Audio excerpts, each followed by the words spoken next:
నమస్తే, నేను Vamsi. Welcome to news tips. మీ క్రెడిట్ స్కోర్ తగ్గిపోయిందా? అయితే ఈ ట్రిక్స్ పాటించండి. మీ క్రెడిట్ స్కోర్ను వేగంగా పెంచుకునే అవకాశం ఉంటుంది. క్రెడిట్ కార్డు పరిధిని పెంచడంతో పాటు త్వరగా లోన్ పొందడానికి మంచి క్రెడిట్ స్కోర్ అవసరం.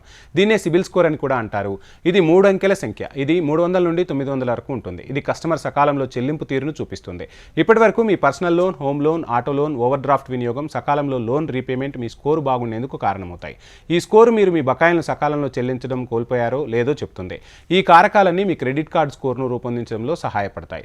సాధారణంగా 750 లేదా అంతకంటే ఎక్కువ స్కోర్ మంచిగా పరిగణింపబడుతుంది. బ్యాంకులు తక్కువ స్కోర్లో ఉన్న కస్టమర్లను రిస్క్గా పరిగణిస్తాయి. బ్యాంకులు ఎప్పుడైనా డిఫాల్ట్ అవుతాయని భావిస్తున్నాయి.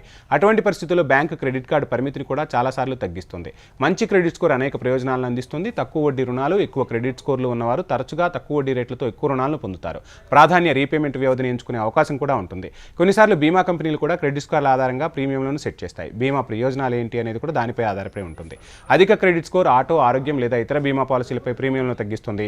ఎందుకంటే బీమా కంపెనీలు ఎక్కువ స్కోర్లు ఉన్న వ్యక్తులను తక్కువ రిస్క్ డిస్కౌంట్ ప్రీమియంలుగా పరిగణిస్తాయి. కొన్నిసార్లు అలాంటి కస్టమర్ల పాలసీపై 15% వరకు తగ్గింపును కూడా పొందుతారు. వినియోగ నిష్పత్తిని కూడా గుర్తుంచుతాయి బ్యాంకులు. క్రెడిట్ స్కోర్ బాగుంటే రుణం పొందే అవకాశాలు ఎక్కువగా ఉంటాయి. వారు వడ్డీపై తగ్గింపును కూడా పొందుతారు. ఇది చాలా డబ్బును ఆదా చేస్తుంది. ఉదాహరణకు state bank of India customer CIBIL స్కోర్ను బట్టి మారుతూ ఉండే రాయితీ, ప్రభావవంతమైన వడ్డీ రేట్లతో హోమ్ లోన్ సౌకర్యాలను అందిస్తుంది.